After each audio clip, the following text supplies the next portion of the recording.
안녕하십니까. 수도권투데이 정병진입니다. 똑똑한 바보들. 이 책 디지털 치매의 저자 만프레드 슈피처가 스마트 기기에 중독된 현대인을 비판한 표현입니다. 스마트 기기를 과도하게 사용해서 뇌 기능을 저하시킨다는 우려인데요. 멀리 갈 것도 없이 자녀를 둔 부모님들은 아이들과 식탁에 앉아보면 그 심각성을 피부로 느낀다고 합니다. 자녀들이 밥은 안 먹고 친구들과 수시로 스마트폰 문자를 보낸다는 하소연인데요. 심지어 어른들은 스마트폰에 기억을 맡기다 보니까 기억이 가물가물해진다는 이야기도 합니다. 아이 어른 할 것 없이 똑똑한 바보가 될 공산이 큰 스마트폰 중독. 대처 방법은 없을까요? 잠시 후 살펴봅니다.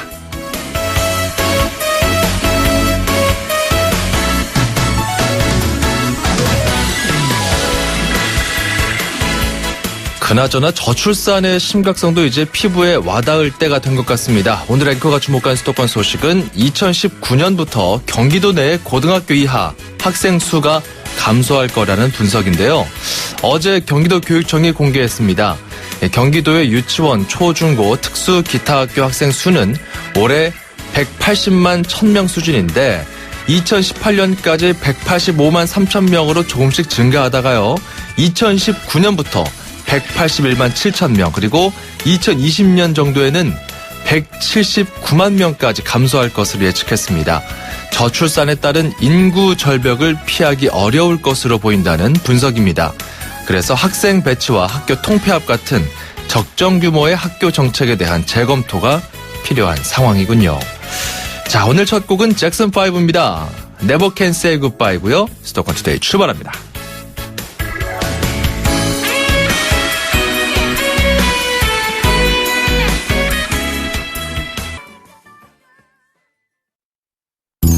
대리운전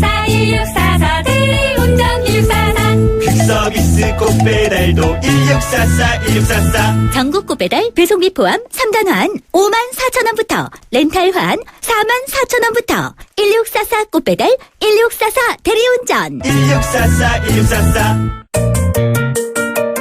음악과 수도권 뉴스가 한방에 수도권 전문 방송 수도권 투데이.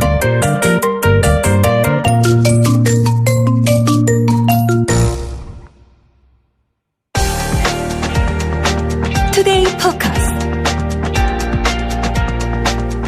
네, 어제 오늘 또 초등학생들 스마트폰 중독 심각하다. 이런 보도 쏟아지고 있습니다. 과연 어린이들 뿐일까요? 지금 내가 중독일 수 있습니다.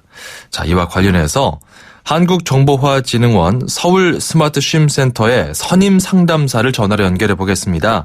이 중독 상담을 실제로 하는 분입니다. 그래서 좀 민감한 업무를 담당하고 있어서 이름은 비공개로 해달라고 요청을 하셨어요. 이 점 우리 청취자분 여러분들께서 양해를 부탁드립니다. 자, 한번 연결해 보겠습니다. 상담사님 안녕하세요. 네, 안녕하세요. 네. 자, 제가 또 이제 인터뷰 준비하면서 한국정보화진흥원 자료를 쭉 보니까요. 그 중독 위험군이 늘고 있다. 이런 자료가 있더라고요. 실제로 어느 정도나 됩니까? 미래부와 한국정보화진흥원이 만 10세에서 59세 사이의 스마트폰 이용자를 대상으로 실시한 14년 인터넷 중독 실태 조사 결과에 따르면요. 예. 스마트폰 중독 위험군 비율이 14.2%로 13년 대비 2.4% 증가하였고요. 네. 중독 위험군 수는 456만 1000명으로 156만 3000명 정도 늘었습니다. 그렇군요.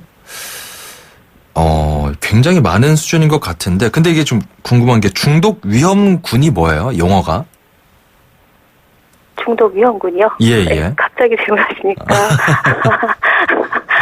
용어가, 예. 그러니까, 그 위험한 어떤 무리군자잖아요, 위험군이면은. 그렇죠. 그러니까 아무래도 이제 의존도가 많이 높아서 그로 인해서 이제 여러 가지 어떤 일상생활의 장애라든가. 아니면 어떤 생활의 어려움 같은 것들이 발생한다는 의미이죠. 네. 그렇군요. 이 위험군에 속하는 사람 수만큼 이제 표본이죠, 이거는. 네네네. 자, 근데 그 연령대별로 좀 차이가 있을 것 같은데 어떻습니까? 연령대별로는 10대 청소년의 스마트폰 중독 위험군 비율이요. 29.2%로 청소년 10명 중에 3명이 스마트폰 중독 위험군으로 나타나서 매우 심각한 수준을 나타냈습니다. 네. 그 성인의 스마트폰 중독 비율이 한 11.3%인데요.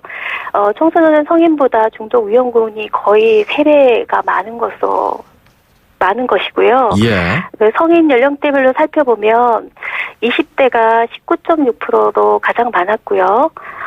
이어 30대가 11.3%, 40대가 7.9%, 50대가 4.8% 순으로 연령대가 낮을수록 중독 위험군 비율이 높게 나타났고요. 예. 특히 성인 계층 중에는 이제 학생이나 무직자, 미혼인 성인의 중독 위험군 비율이 20% 정도로 나타나서 성인 평균 스마트폰 중독 위험군 비율인 11.3%의 약 2배가량 정도가 높았습니다. 그렇군요. 이 성인 중에서는 또 미혼자나 무직 학생 이런 경우가 더 높다라는 어떤 통계도 나오는 거 보니까 참 다양한 각도로 해석이 가능할 것 같은데. 네네. 지금 이게 수치잖아요. 수치는 이제 몇 퍼센트다 좀 심각하게 나타나고 있는데 좀 구체적으로 사례가 좀 궁금하거든요. 우리가 이 중독이라고 하면은 이게 좀 심각한 수준까지 간 건데 어느 정도까지 갔을 때 중독이라고 분류할 수 있을지 스마트폰 관련해서요. 이거 어떻게 분류를 하고 계신지요? 일단은 저희가 3단계로 분류를 하는데요. 고위험 사용자군과 잠재적 위험 사용자군과 일반 사용자군으로 나누는데요. 네. 고위험 사용자군 같은 경우는 스마트폰을 습관적으로 사용하고 스마트폰 없이는 한순간도 견디기 힘들다고 느끼고요. 가다 사용으로 일상생활에서 심각한 장애를 보이는 상태를 말하는데요. 네.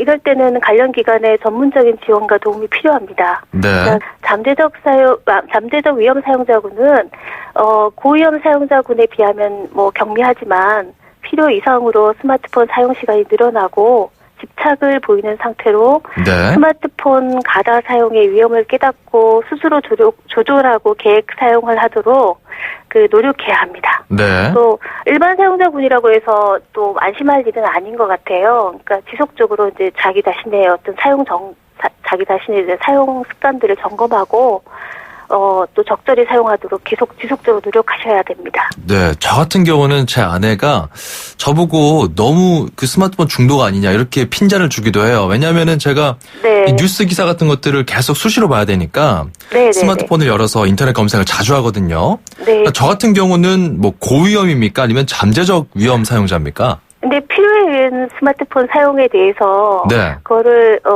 사용만 가지고 시간만 가지고 그 위험 정도를 측정하진 않습니다. 아, 그래요? 그러면은 네네네. 그 상담을 직접 하시니까 구체적으로 이 정도까지 되면은 이건 문제가 있다. 이렇게 좀 판단할 수 있을 것 같아요. 실제 사례를 좀 듣고 싶은데요. 좀 되게 예민한 부분이라서 그런데 이제 예를 들어서요. 예. 그러니까 본인이 정말 자기가 지금 중요한 일을 해야 되는데 예. 그 중요한 일을 보다 더 우선순위로 스마트폰을 사용하고 있다 그러면 예. 그거는 일단은 좀 의심해봐야 될 것 같습니다. 자기가 해야 될 중요한 일이 있는데 그것보다 우선순위가 스마트폰이 앞선다. 이럴 경우. 그렇다고 지금 어차피 신원이 다 드러나지 않으니까 학생들 같은 경우 문제가 심각하다고 하니 학생들 중에 어떤 예가 있을까요? 예를 들어서 학교를 가야 이제 학생들 같은 경우는 이제 네. 공부를 해야 되는데 계속 스마트폰을 옆에 두고 이제 공부하다가 계속 스마트폰 습관적으로 이렇게 만지면서요. 네. 그러니까 공부를 하다 보면 아무래도 어려운 일도 많고 좀 힘들잖아요. 네네. 그럴 때 이제 옆에 스마트폰이 있으면 그 스마트폰으로 눈이 갈 수밖에 없고요. 그렇죠. 처음에는 영어 단어 하나 찾는다고 스마트폰을 만지게 되지만 실제적으로 영어 단어만 찾는 게 아니라 검색어도 클릭해보고 네. 웹툰도 보고 잠깐만 쉬자 그러면서 또 그걸 집중하다 보면 어느 순간 시간은 다 이렇게 여러 시간 지나가 있고 이런 경우가 많잖아요. 그렇군요. 네네. 그렇죠. 근데 네. 저도 옛날에 공부할 때 네. 저희 때는 데스크탑 그러니까 그냥 컴퓨터로 놓고 공부할 때 이제 검색해보자 하다가 스포츠 기사 보고 있고 이미 네네. 그런 경우들이 있는데 그것도 네네. 좀 심각한 수준이라고 보면 되는 건가요, 그러면? 그러니까 비슷한데 이제 그 어떻게 보면 주객이 전도된 거죠. 주객 전도. 그러니까 공부를 위해서 사용을 했는데 실제적으로는 그 단어 하나 찾는 것보다는 그 사용량이 더 많아지는 거니까요. 아, 그렇군요. 그런 경우에는 좀 우리가 심각하게 봐야 된다. 그렇다면은 그 스마트폰 중독인지 아닌지 좀 자가 진단할 수 있는 문항 같은 게 있을까요? 아, 네. 잠시만요. 네. 뭔가 좀 자가 체크할 수 있는 대표적인 좀 문항이 있을 것 같아요. 이거. 네네네. 네. 네, 뭐 스마트폰 중독인지 아닌지 자가 진단할 수 있는 방법은 저희 우리 원에서 개발한 15개 문항의 S척도를 이용하면 되는데요. 대표적인 문항 몇 개를 살펴보면 스마트폰을 지나치는 사용으로 학교 성적이나 업무 능률이 떨어진다. 스마트폰을 너무 자주 또는 오래 사용한다고 가족이나 친구들로부터 불평을 들은 적이 있다. 스마트폰이 없으면 안절부절 못하고 초조해진다. 스마트폰을 사용할 때 그만해야지라고 생각을 하면서도 계속한다. 뭐 이런 부분들이 어느 정도 대표적인 문항이라고 할 수 있고요. 네, 뭐 척도를 이용할 수 있는 방법은 저희 한국정보화진흥원 스마트 심센터 홈페이지 www.iapc.or.kr에서요.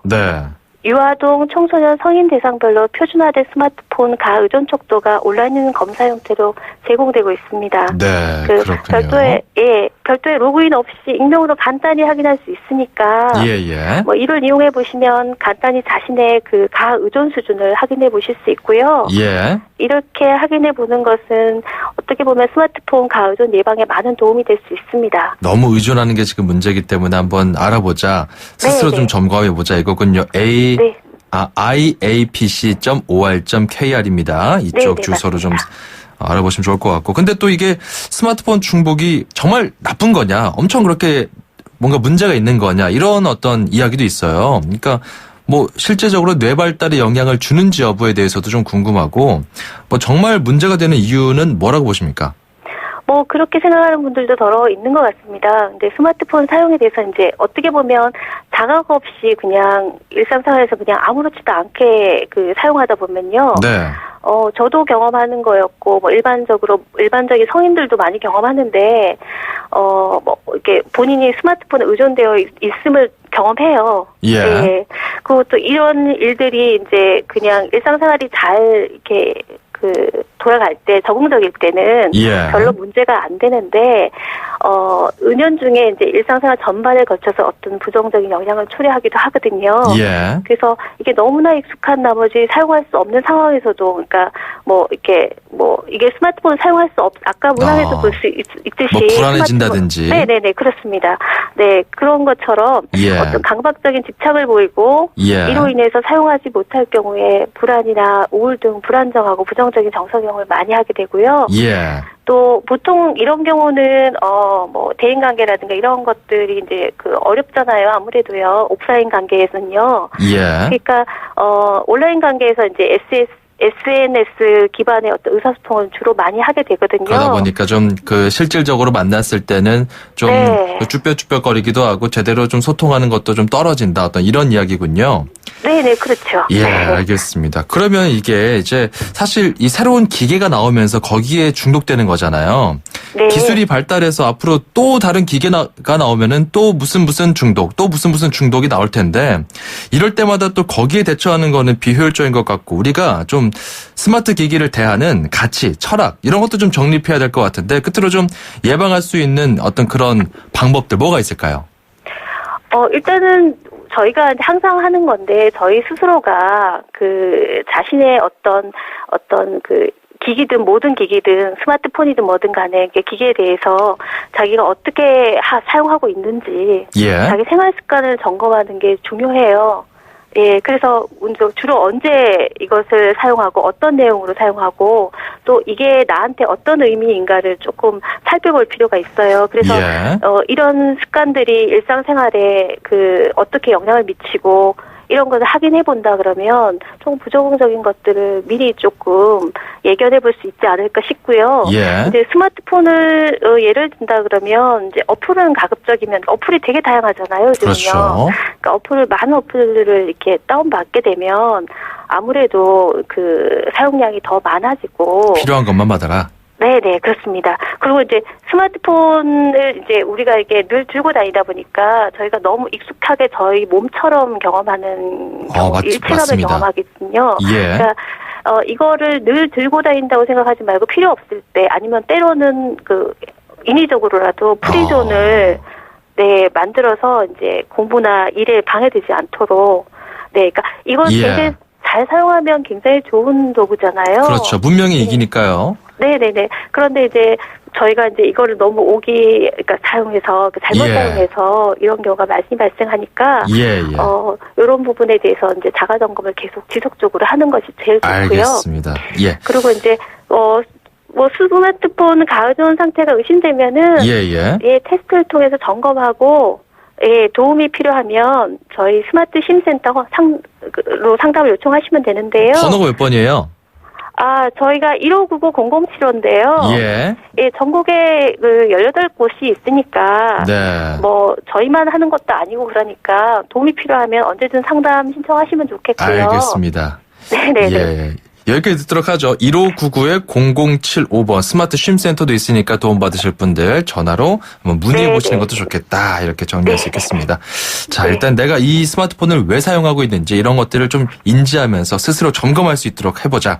이런 이야기였습니다. 감사합니다. 네네, 감사합니다. 지금까지 한국정보화진흥원 서울 스마트 쉼센터의 중독 관련 선임 상담사였습니다. 운수대통, 만사형통. 도로 위의 모든 분들에게 수도권 투데이가 전하는 응원입니다. 기사님의 한 말씀, 통통 메시지. 안녕하세요. 저는 18년 개인 택시한 기사입니다. 한 15년까지는 괜찮더니 한 18년, 한 3년 전서부터 허리가 조금 직업병이 오는 것 같은데요. 앉았다가 일어날 적에 좀 자연스럽게 일어나야 되는데 이렇게 2단픽이라나? 이제 그런 식으로. 못하면 12시간이고 많이 하면 한 14시간? 요즘 들어가지고 발바닥이 아프네요. 이 허리에서 내려오는 것 같은데요. 이렇게 허리를 잘 틀으면은 좀 덜 아팠다가 악셀에다 밟을 때도 그러고. 쉬려고 그래도 하도 그냥 요즘에 CCTV가 거리에 많이 있으니까 5분 내 운전사가 있더라도 찍힙니다. 이렇게 써 있잖아요. 네? 단속된다 그러니까 어디 서울 시내에는 없는 것 같아요. 어디 변두리나 가고 산꼭대기나 가야지 있을래나. 그 기사들이 조금 쉴 공간이 많아졌으면 좋겠습니다. 일단 쉴 공간이라는 거 차를 세워놔야지 우리가 쉬기 때문에요. 우리가 식당도 괜히 기사 식당을 가는 게 아니라 차를 세워놔야지 편안하게 밥을 먹어야 되니까 기사 식당을 가는 거지. 저 집이 맛있어가지고 들어가나요? 그래서 요즘에는 보면은 2시까지는 길거리에다 주차를 해도 된다 그러는데 그래도 그냥 신경 쓰이죠.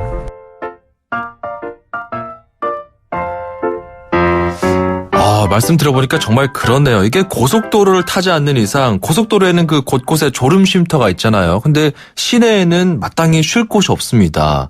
곳곳에 또 그 불법 주정차 단속 CCTV 이렇게 딱 있고 하니까 어디 차를 대고서 푹 쉬는 게 어려울 텐데 우리 정말 말씀 들어보니까 정말 그러네요.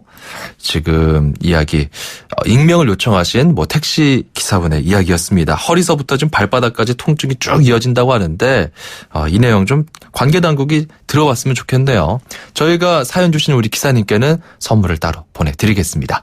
자, 샵 0945번으로 참여하시면 되고요. 짧은 문자 50원, 긴 문자 100원입니다. 운수대통 만사형통 통통 메시지 코너.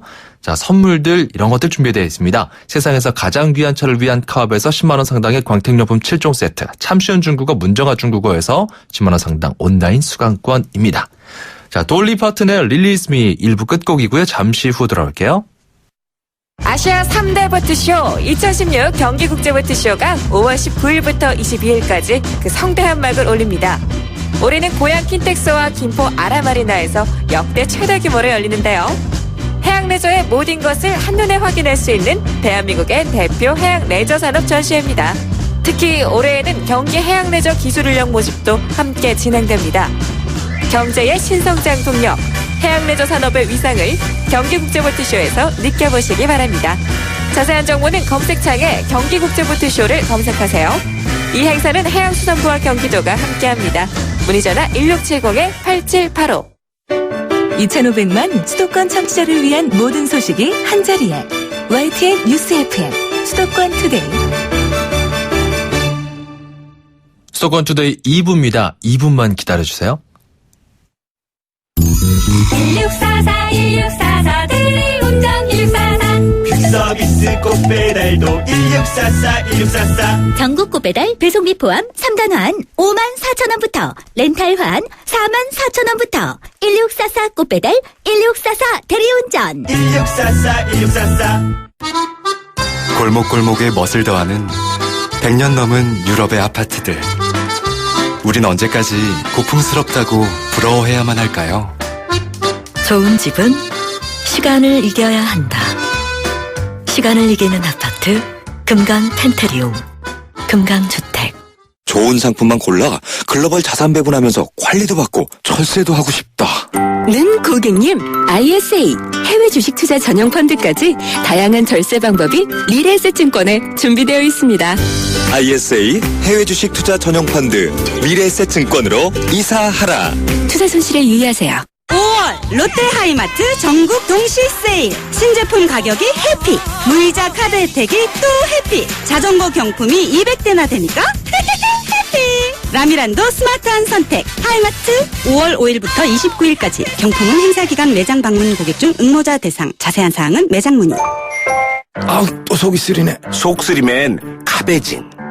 또 더부룩하네. 소화불량에도 카베진이지. 속쓰림과 소화불량의 원인은 약해진 위점막. 양배추 유래 성분 MMSC가 위를 건강하게, 속을 편안하게. 카베진 하나로 해결하세요. 위를 위해 하루 3번. 카베진 코아 S. 웨스트우드 트리니티 파이널 테스트. 등산화가 숨을 쉬는가? 타이어 설계 기술로 접지력은 강력한가? 이중 메쉬 공법으로 내구성은 뛰어난가? 이 모든 테스트를 통과해야 비로소 당신의 웨스트우드가 될 수 있다. 웨스트우드.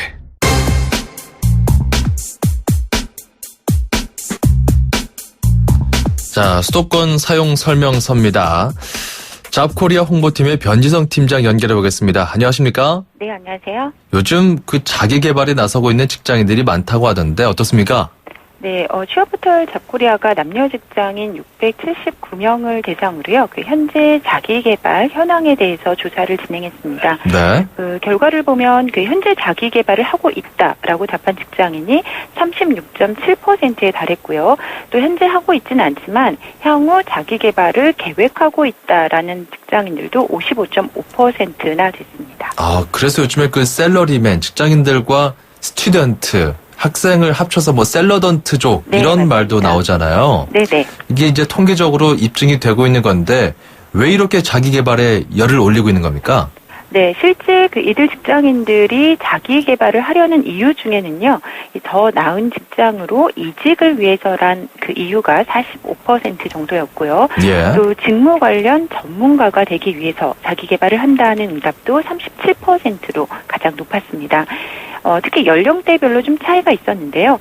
20대 직장인들 중에서는 이직, 다음으로 또 직무 전문가가 되기 위해서 또 일을 더 잘하기 위해서 자기 개발을 한다는 답변이 상대적으로 높았고요. 네. 30대 직장인들 중에서는 이직과 직무 전문가가 되기 위한 응답이 높았습니다. 이 반면에 40대 직장인 중에서는 직무 관련 전문가가 되기 위해서 자기 개발을 한다는 응답이 무려 45%로 타 연령대에 비해서 가장 높았습니다. 네. 즉 20, 30대 직장인들은 좀 더 나은 직장으로 이직하고 또 직무 관련 역량을 쌓는 것에 관심이 높은 것으로 보여지고요. 연령이 점차 좀 높아질수록 이 스스로 자기 분야의 전문가가 되고 또 일에 대한 성과를 높이는 것을 목적으로 하는 자기 개발이 많은 것으로 분석이 됐습니다. 그렇군요. 자, 그렇다면은 직장인들이 투자하고 있는 자기 개발은 구체적으로 어떤 쪽으로 공부를 하고 있었습니까? 네, 실제 영어와 또 직무 관련 자격증 준비가 가장 많았는데요. 네. 영어 공부를 한다는 직장인이 무려 46.3%로 가장 많았고요. 또 직무 관련 자격증 취득 준비도 39%로 뒤를 이었습니다. 이외에도 직무 분야 전문 지식을 공부한다, 또 사진이나 악기 연주 같은 취미 특기, 전문 능력을 키우기 위해서 자기 개발을 한다, 또 제2 외국어 공부를 한다는 직장인들 순으로 많았습니다. 그러가 뭐 최근에 또 토익에 응시하는 직장인들 늘고 있다고 하던데 사실인가요? 네, 실제 한국토익위원회가 발표한 자료를 보면요, 작년에 그 직장인들 중에서 토익에 응시한 그 직장인들이 늘고 있는 것으로 분석이 됐고요. 네. 특히 직장 경력차 5년에서 9년 차가 21.3%로 가장 많았습니다. 또 작년에 토익에 응시했던 직장인들의 평균 토익 점수는 666점으로 집계가 됐는데요. 직무에 따라서는 외환직 관련이 764점으로 가장 높았고요. 그 직책별로는 임원급의 평균 토익 점수가 686점으로 가장 높았습니다. 네. 즉 이직이나 승진 시 직무에 활용 가능한 영어 실력을 검증하는 회사가 늘어나면서 이 업무와 동시에 토익 등 공인 영어 시험을 준비하는 직장인들의 비중도 꽤 높은 편으로 보였습니다. 그렇군요. 저도 한참 토익 시험 준비하고 이제 취직 준비할 때 보면은 그 직장인들도 와서 그 학원에서 수업을 막 듣고 그러더라고요. 네, 맞습니다. 그 직장인들의 자기 개발 방법은 주로 어땠습니까? 네, 아무래도 바쁜 직장 생활 때문인지 독학, 즉 스스로 좀 시간을 짬짬이 내서 자기 개발을 한다는 응답이 가장 높았는데요. 네. 특히 어떻게 공부하는지에 대해서도 그 전문 관련 서적을 읽는다거나 또 전문 관련 문제집 풀이를 통해서 공부를 한다는 직장인들의 비율이 38.7%로 많았습니다. 또 이 출퇴근 시간에 활용이 가능한 그 동영상, 그 스마트 러닝 강의를 수강한다는 응답이 26% 정도였고요. 이외에도 오프라인 학원을 수강한다가 16%, 또 스터디나 커뮤니티 활동을 통해서 자기 개발을 하고 있다는 직장인들의 비율도 9.9% 순으로 많았습니다.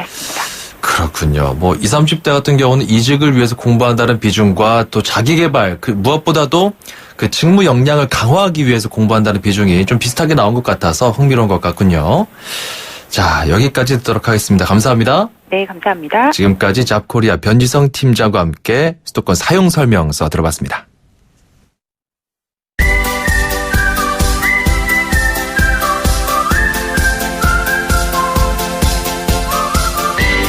자, 중국어를 쉽고 재밌게 배워보겠습니다. 다 함께 중국어, 대한민국 대표 중국어 강사 문정아 선생님과 오늘도 함께합니다. 어서 오세요. 大家好, 여러분 안녕하세요. 정병진 아나운서 早上好. 早上好. 반갑습니다. 좋은 아침입니다. 네. 선생님, 동물 좋아하세요? 네, 좋아요. 저 강아지, 고양이 다 길러봤어요. 강아지, 고양이? 네. 다 살아있나요, 지금? 다 하늘나라 갔죠. 저도 어렸을 때 강아지를 정말 애지중지 키우긴 했는데, 네. 참 운명을 달리한 적이 있어요. 그래서 네. 굉장히 울었는데. 그럴 땐 마음이 정말 아픈 것 같아요. 진짜 한 가족을 잃어버린 것 같고. 맞아요. 안타깝습니다. 근데 어찌됐건 정말 반려동물에게는 엄청 그 정성과 사랑이 들어가기 마련이거든요. 네. 오늘 한번 그 표현 중국어로 배워보죠. 네, 반려동물, 애완동물은 중국어로 총우. 총우. 총우. 총우. 네, 여기서 총자는 총회하다 할 때의 총자와 발음이 같아요. 총. 네. 그렇죠. 총. 그리고 우는 사물 할 때의 물자를 뜻하는데요. 네. 중국식으로 발음하면 우라고 하죠. 우. 네. 그래서 아래로 내려가는 총에서 위에서 아래로 뚝 떨어지는 우. 네, 결합돼서 총우. 총우. 총우. 총우. 네, 좋아요. 잘하셨어요. 그렇군요.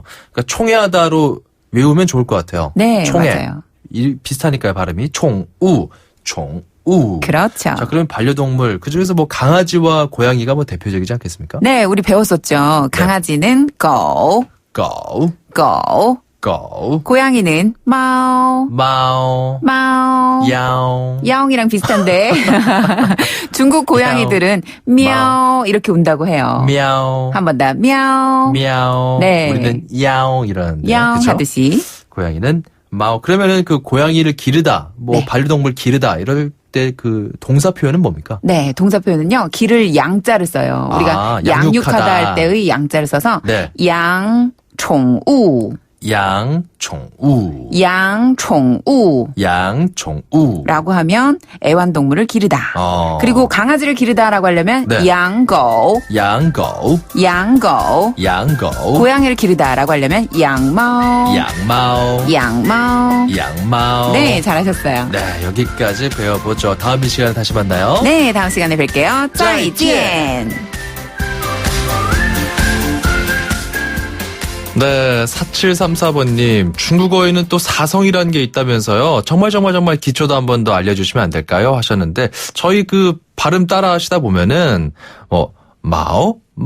이런 식으로 그 억양이 있잖아요. 그냥 그 자체를 익히세요. 그냥 그러다 보면은 자연스럽게 사성이 몸에 익을 겁니다. 그렇기 때문에 그냥 뭐 공부하듯이 하기보다는 즐겁게 따라하면서 배우시는 게 더 좋다는 문정아 선생님의 전문가의 조언이 있었습니다. 샵 0945번, 우물정 0945로 참여하시면 되고요. 짧은 문자 50원, 긴 문자 100원입니다. 운수대통, 만사형통, 통통 메시지 코너도 역시 같은 번호로 보내주시면 됩니다.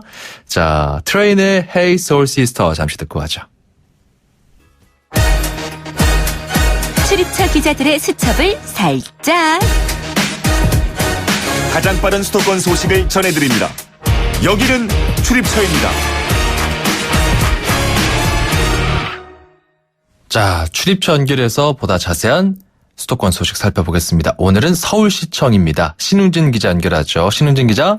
네, 서울시청에 나와 있습니다. 자, 노란 유채꽃이 만발하는 축제, 한강 유채꽃 축제가 열린다고요? 네, 그렇습니다. 올해 한강 유채꽃 축제가 이번 주 토요일과 일요일 이틀 동안 열립니다. 이 장소는 서울 반포 설해섬입니다. 네. 33,000제곱미터의 땅에 흐드러지게 핀 노란 유채꽃을 보실 수 있는데요. 이 유채꽃뿐만 아니라 다양한 체험 프로그램도 마련되어 있습니다. 이 어린이를 대상으로 미션 투어라는 프로그램이 운영되는데요. 설해섬 여행 지도를 들고 설해섬 한 바퀴를 돌면서 미션을 수행하면 종이 인형을 줍니다. 네. 지금 설해섬에 가도 많이 핀 유채꽃을 보실 수는 있는데 오늘은 비가 오니까 좀 그렇고요. 이 주말에 가족과 나들이 가는 것을 추천합니다. 예쁜 사진 찍기 좋을 것 같습니다. 네, 그렇군요. 또 이쪽 공간에서 이제 상암 쪽으로 쭉 오다 보면은 저 멀리 양화대교가 있는데 양화대교 지나시는 분들 잘 들으셔야 될 것 같습니다. 부분 통제된다면서요? 네, 최근 양화대교 철탑 위에서 고공농성이 잇따랐는데요. 지난 3월부터 세 차례에 걸쳐 고공농성이 벌어졌기 때문에 이 통행이 매우 막혔습니다. 예. 그래서 이 서울시가 고공농성 때문에 다리를 지나는 운전자들이 피해를 입지 않도록 오름 방지 시설을 설치합니다. 올라가지 못하게 한다는 거죠. 예. 이에 따라서 오늘과 내일 오전 9시부터 오후 5시까지 양화대교 양방향 통행이 부분 통제됩니다. 이 전면 통제는 아니고요. 이 양화대교를 지나실 수는 있지만 일부 정체가 빚어질 수도 있으니까 알아두셔야 될 것 같습니다. 아, 맞아요. 지난 주말쯤이었던 것 같은데 그때도 한번 고공농성이 있어서 굉장히 그 일대가 막혔던 기억이 있습니다. 자, 이 부분 참고하시면 좋을 것 같고. 자, 그리고 서울 사대문 안에 정비 예정 구역이 대규모로 해제된다는 소식도 들어와 있습니다. 뭐 그 건물 높이도 일정 높이 이상 못 짓는다고 하던데 어떤 의미인가요? 네, 일단 정비 예정 구역이 해제된다는 것은 쉽게 말하면 대규모 재개발을 하지 않고 각각의 필지별로 소규모 개발이 가능하다는 뜻입니다. 네. 이번 조치는 한마디로 사대문 안의 역사, 문화적 장소를 보존하기 위한 것입니다. 이 현재 사대문 안에는 300만 제곱미터 정도가 정비 예정 구역으로 지정돼 있는데요. 그동안 재개발이라는 것이 이 낡은 건물을 현대화하는 것에만 치중해서 역사적 특색을 살리지 못한다는 비판을 받아왔는데요. 그래서 서울시가 개발 대신에 보전에 중점을 둔 정비 계획안을 통과시켰습니다. 이 해당 구역은 종로 5가와 충무로 5가, 낙원동과 효제동, 동대문 디자인 플라자 일대 110만 제곱미터로 이 전체의 30% 정도입니다.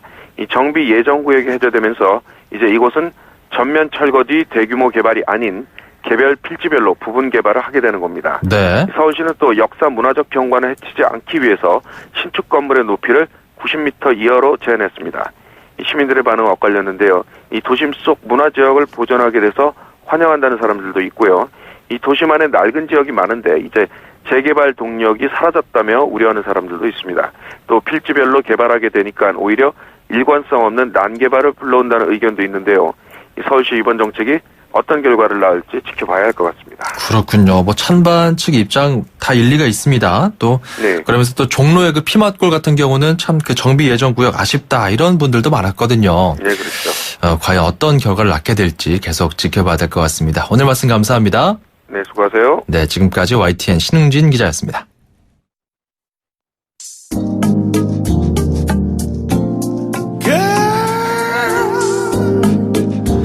5721번님, 촉촉하게 봄비 내리는 아침, 어린 아이를 둔 부모로서 앞서 알려주신 스마트폰 사용법 좋은 정보였습니다. 고맙습니다. 문자 주셨어요. 그래요. 이 스마트폰을 사용하는 자녀들, 또 연구를 보니까요. 부모가 먼저 솔선수범하는 게 좋다고 하더라고요. 저도 그 아이 앞에서 그래서 더 스마트폰 사용하지 않도록 주의하고 있습니다. 이렇게 꾸준히 노력하다 보면 가족들이 다시 액정이 아닌 서로의 눈을 바라보는 그런 순간이 오겠죠. 자, 패밀리 리유니온 끝곡으로 준비했습니다. 조지 벤슨의 목소리로 들어보시죠. 저는 내일 이 시간 다시 돌아오겠습니다. 정병진이었습니다. 고맙습니다.